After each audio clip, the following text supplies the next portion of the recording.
We all know someone who's stuck in an echo chamber. They're angrier, more afraid, and more polarized than they were before their media intake was controlled by algorithms. This is the problem that motivated us to create Impress. So here's the real story of how it all began. In 2016, I'd been stationed overseas for 6 years as an Air Force broadcast journalist. I always planned to become a civilian journalist when I got out, but as my enlistment was winding down, I noticed something changing back home in the States.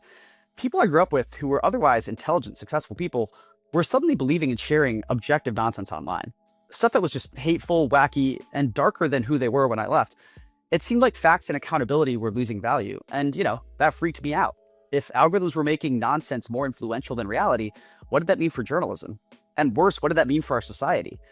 That's when I realized the problem isn't really at the content level. It's at the distribution level. Toxic content only thrives as much as algorithms and networks are willing to elevate it.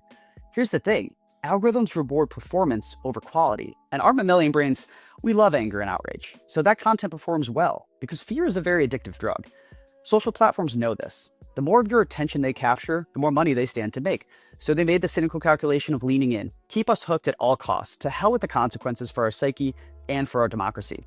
But accountable information matters. We can't function as communities if we can't agree that the sky is blue and water is wet. So my goal became simple.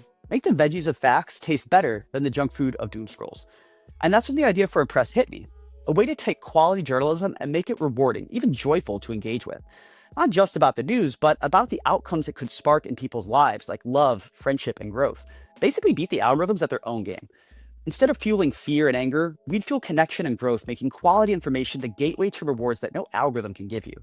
Back in 2016, the technology to build this, it didn't exist. I was still in the Air Force, stationed abroad, with no money, no network, and frankly, no founder experience. So I shelved the idea.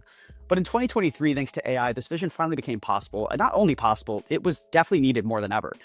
Now, since going nationwide in April, Impress has the youngest, most engaged news audience in America. It's happening.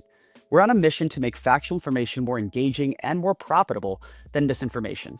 Basically to box bullshit out of the market. This is how we make reality more exciting than rabbit holes. And for me, it's personal. I started as a journalist because I believe facts matter. With Impress, I get to prove that they still can.